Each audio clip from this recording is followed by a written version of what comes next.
It's a 1917 party. I mean, it's unbelievable. Right, best British film, best cinematography, best sound, best visual effects, best production design, best director. Congratulations. Holy Moses. Could you have predicted that tonight would end like this? No, I thought one of them might. Look, we've got best British film and best film is amazing, and it's meaningful for I think all of us. We're all this is our hometown, most of us, and it's the home crowd, so we feel really thrilled. I mean, that's fair to say. Wouldn't they say that? Absolutely. Yeah. I had a lovely chat with your sound guys earlier, and it was just really nice because you're talking about all these craftsmen and women who they work so hard. George, in your speech, it was so lovely, kind of just thanking everybody, this real team effort, this real collaboration, from kind of start to finish, everybody having to bring their A game sort of thing.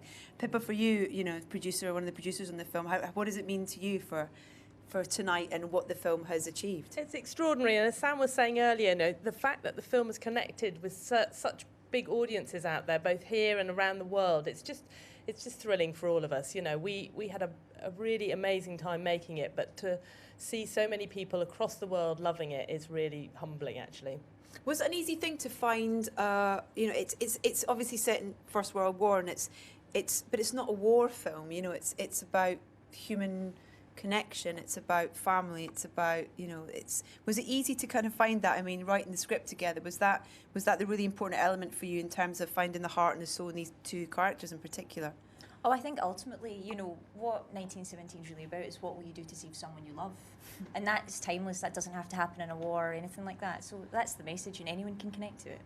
Has Andrew been forgiven for the amount of... Could you at least clear that up in some form? Now, as you say, I don't want to let him off. Much as it pains me to let him off the hook, it wasn't actually destroyed by Andrew Scott's inability to smoke a cigarette. 45 days, just a couple of them. That was all. I tried to get someone to get a lighter to give you as a present so that you had your equivalent of a Bafta for the film tonight as well. God, you give. George and Dean, I'll speak to you just for a second. If you pass the mic back to one of these, you can have as many mics as you want. But being part of this production and the amount of work that you guys had to put in terms of preparation for when the camera started rolling, how does it feel for you two tonight to see the film being recognised the way that it has been? It's just wonderful. It's just wonderful because, as you said, it's the biggest team effort, and it's the biggest learning experience in terms of being around every department right from the very beginning and getting an understanding of what you're in, like what you're a part of, in a much more sort of three-dimensional and whole sense. So it's just, it's, as Sam said earlier, the process for us is what we know almost more than this side of things, and what we know of it was a proper team effort. So to be here with everyone here tonight and to get recognised sort of across the board is really amazing.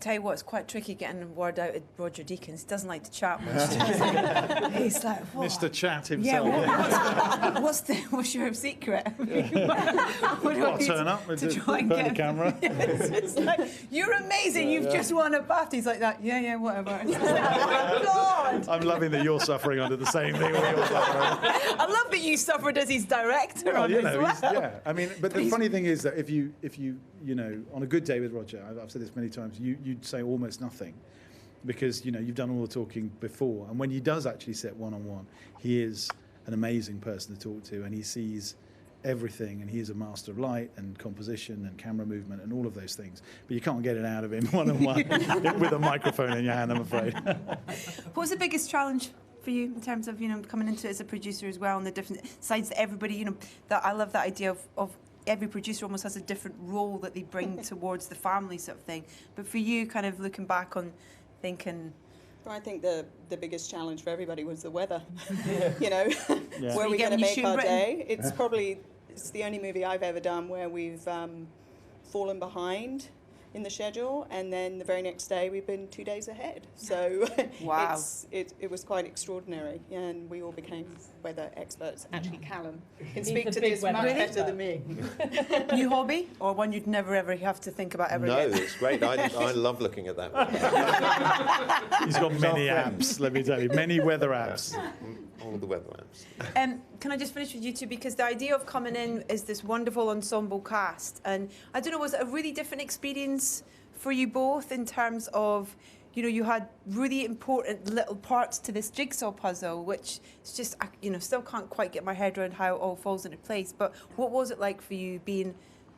Shall I go first? You go, Mark. Absolutely. I think coming into a movie that has been so incredibly well prepared to come in and do what is essentially quite a small piece of... it's been amazing to see how relevant it is to the whole process. And my favourite memory, I think, is Sam's hysteria at the fact that I came in and was really amazed that when I started talking and finished talking, it fitted exactly the route that I'd been asked to walk. And I thought I was brilliant. I was like, look, I've managed to start here and finish here. He said, exactly... what a coincidence. Yeah. Thank goodness. I'm like, it's not an effing coincidence. Yeah. So, I think one of my exact words. Yeah, but it was great coming into something that was so kind of incredibly well prepared. I know Sam of old, I've worked with him before, and when he said, you want to come and do something, there was no question, because it's going to be an extraordinary thing, and obviously that's proved to be the case. Amazing. Well, listen, thank you so much for all popping by again to chat to me. It's a pleasure. I don't think there's any more awards to give out, so here... Is this it for us? I know, I'm sorry, yeah. I think you've been like a mascot for us over the last 2 months. Bless you. Congratulations. Thank you. Really, really Thanks. deserved. Thanks so And much. go and celebrate and have a Thank you so brilliant much. night. Thank you so much, guys. Thank you. Thank Cheers. you.